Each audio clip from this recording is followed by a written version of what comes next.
Hey presto, the dwarf flew up in the air. He was as safe as he had been in bed, though he did not feel so. As he came down, the huge velvety paws caught him as gently as a mother's arms and set him right up, too, on the ground. Son of Earth, shall we be friends? Asked Aslan. Yeah, he panted the dwarf, for it had not yet got its breath back. Now, said Aslan, the moon is setting back behind. Look, behind you. There is the dawn beginning. We have no time to lose. You three, you sons of Adam and son of Earth, hasten into the mound and deal with what you will find there. The dwarf was still speechless, and neither of the boys dared to ask if Aslan would follow them. All three drew their swords and saluted, then turned and jingled away into the dusk. Lucy noticed that there were no signs of weariness in their faces. Both the High King and King Edmund looked more like men than boys. The girls watched them out of sight, standing close beside Aslan. The light was changing low down in the east. Erebir, and the morning star of Narnia, gleamed like a little moon. Aslan, who seemed larger than before, lifted his head and shook his mane, roared. The sound, deep and throbbing at first, like the organ beginning on a low note, rose and became louder, and then far louder again, till the earth and the air were shaking with it. It rose up from the hill and floated across all Narnia. Down in Marie's camp, men woke, stared palely in one another's faces, and grasped their weapons. Down below in the great river, now at its coldest hour, the heads and shoulders of the nymphs and the great weedy bearded head of the river god rose from the water. Beyond it, in every field and wood, the alert ears of rabbits rose from their holes, and sleepy heads of birds came out from under wings. Owls hooted, vixens barked, hedgehogs grunted, the trees stirred. In towns and villages, mothers pressed babies close to their breasts, staring with wild eyes. Dogs whimpered, and men leaped up, groping for lights. Far away, on the northern frontier of the mountain, giants peered from the dark gateways of their castles.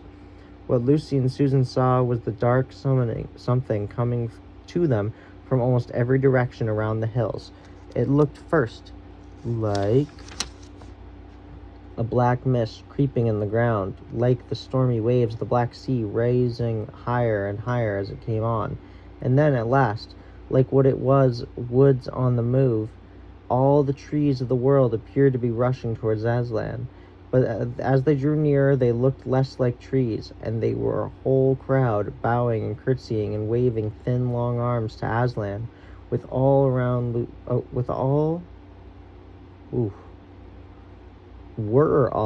Lucy. She saw that it was a crowd of human shapes. Pale birch girls were tossing their heads. Willow women pushed back their hair from their brooding face to gaze on Aslan. The queenly beeches stood still and adored him. Shaggy oak men, lean and melancholy elms, shock-headed hollies, dark themselves, for their wives all bright with berries, and gay rowans all bowed and rose again, shouting Aslan, Aslan, in their various husky and creaking of wave-like voices. The crowd and the dance round Aslan, for if he had become a dance once more, grew so thick and rapid that Lucy was confused. She never saw where certain other people came from, who were soon capering about among the trees. One was a youth dressed in a fawn skin, with vine leaves wreathed up his curly hair. His face would have been almost too pretty for a boy's if it had not looked so extremely wild. You felt as Edmund, and when he saw him a few days later, there's a chap who might do anything, absolutely anything. He seemed to have a great many names. Bromios, Basarius, and the Ram were three of them.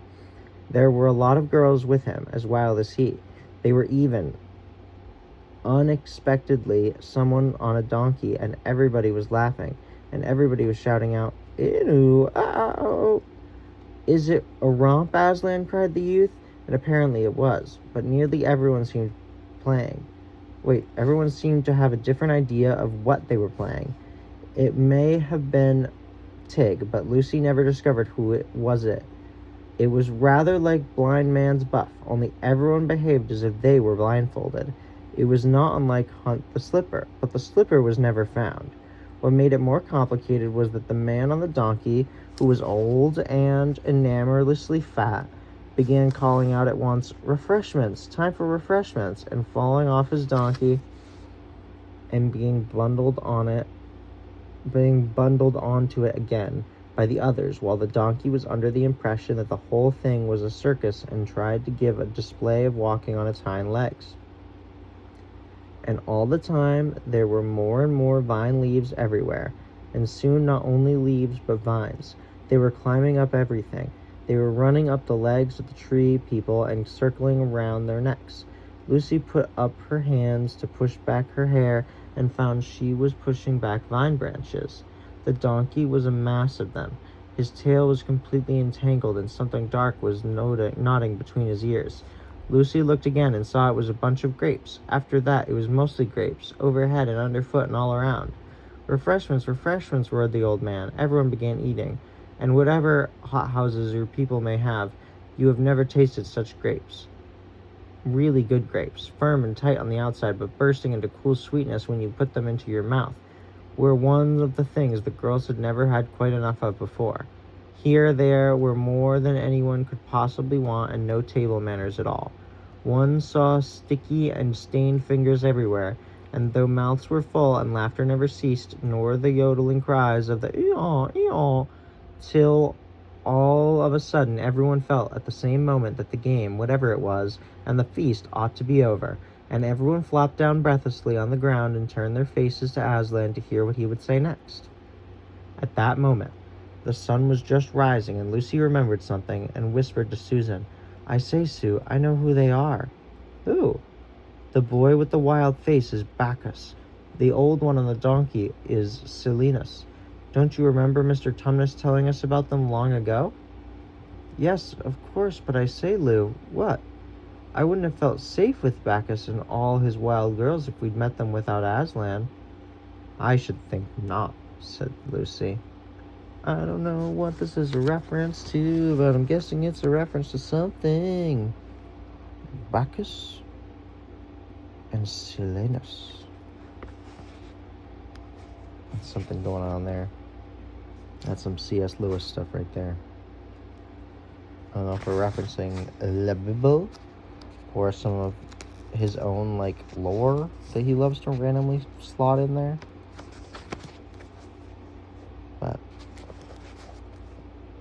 there we go. And then next time, we're doing Chapter 12, Sorcery and Sudden Vengeance. Oh my.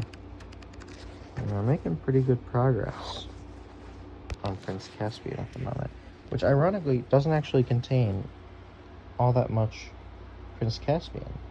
There's a pretty good chunk, right here-ish, I'd say. But then the rest of the book has kind of just been the kids looking for Prince Caspian. So that's been interesting.